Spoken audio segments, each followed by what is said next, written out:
Na wananchi Yanga wameibuka na ushindi leo goli 1-0 kwenye mchezo mgumu dhidi ya Namungo, mechi ambayo pengine ni tofauti na watu wengi walivyotarajia ingekuwa, lakini 1-0 goli la Depu linakwenda kuipa Yanga alama 3.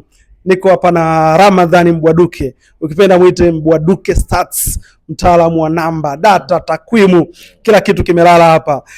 Kwanza tuanze kwa kuzungumzia kiwango cha Yanga kwenye mchezo wa hii leo. Yeah. Kimsingi Yanga leo wamefanya kile ambacho klabu nyingi kubwa, klabu nyingi ambazo huwa na msimu mzuri huwa zinafanya hivyo, kwa maana kwamba hata pale unapokuwa sio kwenye kiwango bora sana, lakini bado unashinda, kwa sababu kimsingi kama ulivyotoka kueleza awali, Yanga dhidi ya Namungo kwenye uwanja wa Majaliwa haikuwa mechi nyepesi hata kidogo. Ni kwa sababu kocha Pedro Gonçalves akiwa anacheza dhidi ya kocha Juma Ramadhani Mgunda amekutana na ushindani mkali. Namungo ambaye ipo kwenye kiwango kizuri, lakini ilikuwa ni vipi? Dakika 45 za kipindi cha kwanza alichofanya Juma Ramadhani Mgunda ni kuzuia zaidi. Ni kipindi ambacho Yanga walimiliki mpira kwa 60%, Namungo akibaki na 40%, Yanga wakipiga mashuti 6, 3 on target. Namungo hawakuwa na shuti, walikuwa na shuti moja la kulenga shabaha, lingine nje, kwa jumla mashuti mawili. Lakini ndio kipindi ambacho Yanga walipata bao katika dakika 26, mkwaju wa penalty ulikuwa wavuni na Laurindo Depu, ikiwa ni bao lake la 4 katika mechi ya 3, ana assist moja. Mwisho wa siku ni bao hilo ndio lilodumu mpaka mwisho wa mchezo, kwa sababu kipindi cha pili Namungo ambao pengine na wao mwamuzi Abdalla Mwenye Mkuu angekuwa kwenye kiwango bora, wangeweza kupata mkwaju wa penalty. Kuna tukio ambalo kiungo wake, nazungumzia Abdul Karim Kiswanya, aliangushwa, alivutwa kwenye jezi na mikono na Damaro kiungo, lakini pia Mohamed Hussein Shabalala ndani ya 18. Mwamuzi hakuona vizuri, pengine angekuwa na marejeo ya picha za video kama VAR au angeona vizuri kwa ukaribu zaidi, nao Namungo angepata mkwaju wa penalty, mechi ingekuwa ngumu zaidi. Hata hivyo kipindi cha pili Namungo ambao walirejea uwanjani wakiwa nyuma kwa bao 1-0 walionekana kuwa na utulivu zaidi, jambo ambalo pengine sifa zimuendee kocha Mgunda na wachezaji wake kwa ujumla, kwa sababu wanacheza dhidi ya Yanga, wako nyuma kwa bao 1-0, wako nyumbani, kuna shinikizo la mashabiki, lakini bado waliendelea kucheza vizuri. Tena kipindi cha pili walicheza vizuri zaidi, kwa sababu kipindi cha kwanza ilionekana wanazuia zaidi, kipindi cha pili walifunguka. Kufunguka kwao kuliwafanya Yanga nao wapunguze makali, kwa sababu walikuwa wanacheza nao kwa kuzingatia usalama, kiasi ya kwamba kuna kipindi mwalimu alifanya mabadiliko kadhaa aliyofanya kwenda wachezaji wenye asili ya kuzuia wingi zaidi. Walikuja kutoka kwa mfano Okelo, alikuja kuingia Shadrack Sakaboka, wakati beki wa kushoto yupo Mohamed Hussein Shabalala, ambaye baadaye mabadiliko yalikuja kuingiza pia Bakari Nondo Mwamnyeto, lakini akitoka Ibra Baka kama tunakumbuka vizuri. Kwa ujumla tu kukawa na wachezaji wengi wa kuzuia, kiasi ya kwamba Yanga walikuwa kana kwamba kupata lile bao moja wakataka walilinde.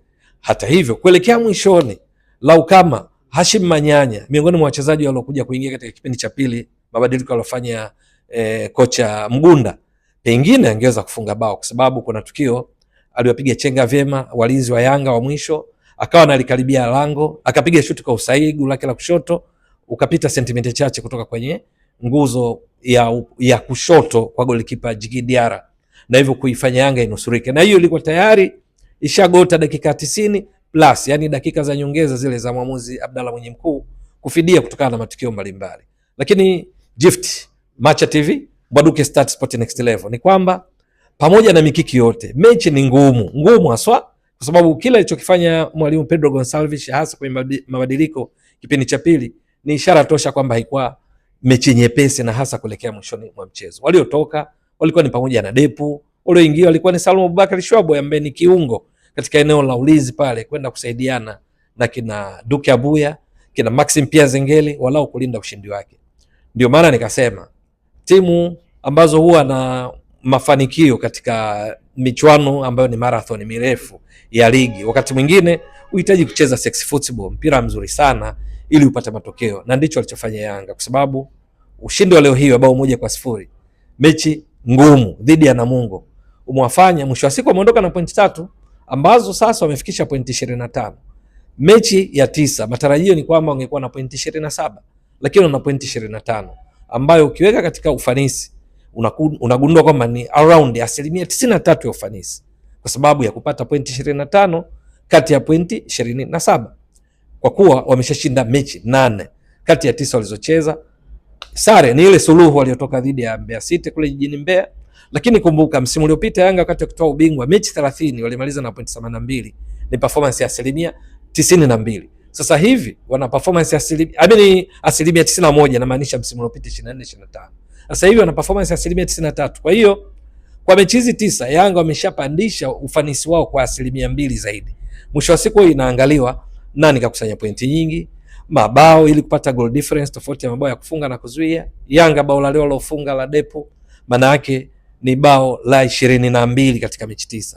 Halafu wao wameruhusu mabao mawili tu. Ikumbukwe kabla mchezo wa leo Yanga walikuwa ndio timu imefunga mabao mengi, mabao 21, ndio timu imeruhusu mabao machache. Ilikuwa ishapiga mashuti 77, kati yao mashuti 39 yamelenga shabaha, wakifunga yale mabao 21 ambayo ilikuwa ni goal conversion rate ya 27%. Ndio timu yenye uwezo mkubwa zaidi wa kubadilisha nafasi kwa mabao kuliko timu zote kabla ya mechi yao dhidi ya Namungo. Kwa walipocheza leo dhidi ya Namungo, mechi ngumu, lakini bado wamefunga bao na hivyo kuwafanya sasa kwenye msimamo wa pili nyuma JKT Tanzania ambayo yenyewe imecheza mechi nyingi. Yanga amecheza mechi 9 tu. Kwa hiyo unaweza kusema ni mwenendo mzuri. Lakini kingine ni kwa mchezaji Laurindo Depu almaarufu. Yeye leo hii unaweza kusema ndio katika sifa zenzo toka kuzieleza za Yanga nzima. Alikuwa muda mwingi anaonekana kama anatembea tu, kwa sababu inaelekea mwalimu Pedro Gonçalves akienda kukaa na benchi lake la ufundi kwa mara nyingine tena anapata kitu namna gani ya kumtumia Depu. Yeye anafahamu vizuri. Ashamuongoza katika timu ya taifa Angola. Katika michuano iliyopita ya Kosafa alikuwa ndiye mfungaji bora, mechi 5 akafunga mabao 8. Michuano nyuma yake ya Kosafa alifunga mabao 5. Michuano miwili ya Kosafa kafunga mabao 13, ndiye all time goal scorer katika michuano ya Kosafa ambayo ilianzishwa mwaka 1983, lakini mchezaji aliyefunga mabao mengi kuliko wachezaji wote tangu ianzishwe ni huyu Depu.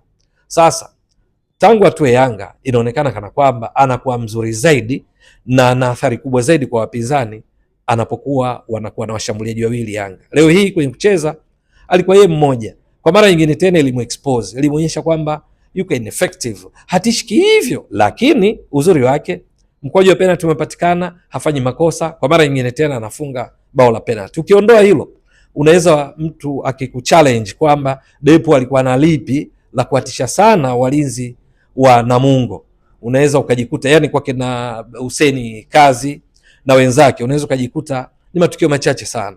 Yanga ilikuwa athari zake nyingi zinaonekana kutokea pembeni kwa Okelo, kwa Buba kwa kiasi fulani, lakini kutokea kati na hapo kwa Okelo pamoja na kwamba hajafunga, lakini nadhani kwenye mechi ya leo amecheza kwenye kiwango bora zaidi ya mechi nyingi ambazo amecheza. Binafsi na mawazo tofauti, namuona katika mechi zote zilizopata nafasi ya kucheza Okelo, namuona ni miongoni mwa wachezaji wazuri sana wa Yanga. Labda tofauti tu, mashabiki wengi wameshazoea wachezaji wanaoshambulia kutokea pembeni, na yeye hata alikomtoa huwa wanafunga. Hata katika ligi kuu ya Uganda msimu uliopita alikuwa mfungaji bora, mabao 19, assist 4, akichangia mabao 23 kati ya mabao 49 waliofunga Vipers na kutoa ubingwa ligi kuu ya Uganda. Kwa kwenye eneo la kufunga, assist, ile pasi saidizi ya bao ya moja kwa moja, Okelo bado hajaonekana. Kwenye kipimo cha mabao bado Okelo, kwa shabiki aliyezoea kumpima mchezaji kwa mabao na assist, unakosa pa kumtetea, hajafunga. Lakini kwenye kucheza, kutekeleza majukumu yake, kufungua safu ya ulinzi ya timu pinzani, kupiga pasi muhimu za kwenda kutengeneza mashambulizi, Okelo unamkuta. Tofauti tu ya Okelo ni kwamba ni yule na wachezaji wanaocheza kisasa, anacheza kwa maelekezo ya mwalimu, hachezi na jukwaa, apigi chenga zisizo na lazima. Kwa sababu hiyo namuona leo ameendeleza kile ambacho mara kwa mara amekuwa akifanya Okelo tangu hatua wakati wa dirisha dogo. Lakini kwa mabao inabidi wamsubiri, kwa sababu yeye haonekani kwamba ni mtu wa kulazimisha.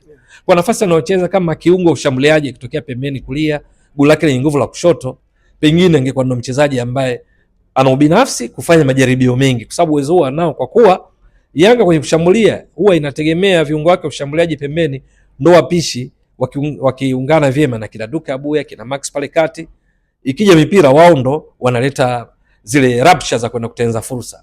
Kwa hiyo angekuwa mchoyo, kwa sababu ana uwezo mkubwa kupiga mashuti ya mkunjo, mipira ile inayoenda kwa umbile la ndizi, tungeshuhudia Okelo akiwa miongoni mwa wachezaji wanaopiga mashuti mengi ya kwenda nje. Lakini umkuti huko kwa sababu anacheza kwa malengo ya timu, kwa maelekezo ya kocha Pedro Gonçalves. Kwa hiyo mwisho wa siku Depo ameendelea kuwa na madhara kwenye kufunga, lakini ile kucheza umkute kwamba ametoa pasi, sije amefanya hivi, ameattempt sana, naweza kusema Depu bado kwenye hilo, lakini pale wanapocheza washambuliaji wawili, kwa mfano mechi dhidi ya JS Kabylie alicheza na Dube kama washambuliaji wawili kwenye ligi ya mabingwa, tunakumbuka vizuri. Si alifunga mabao mawili wakati anafunga mabao matatu, lakini ni katika mechi ambayo alipiga mashuti 6 Depu, na kati ya hayo 3 on target, kafunga mabao mawili likiwamo la mkwaju wa penalty. Kabla ya mechi ya JS Kabylie, nakumbushia tu Depu jinsi ambavyo mimi nimeshamuona kwenye mechi hizi anakuwa na madhara zaidi, ni kwamba alikuwa amecheza dakika 230 mechi 3. Amepiga shuti moja, tusizungumzie kufunga wala kutoa assist. Amepiga shuti moja, lilipiga baada ya kucheza dakika 99, hajapiga shuti lolote. Dakika ya 100 ambayo ilikuwa ni dakika ya 10 katika mechi dhidi ya Al Ahly iliyotoka sare ya 1-1 New Amaan Complex, ndo akapiga shuti la kwanza, limeenda nje. Baada hapo zikapita dakika 130.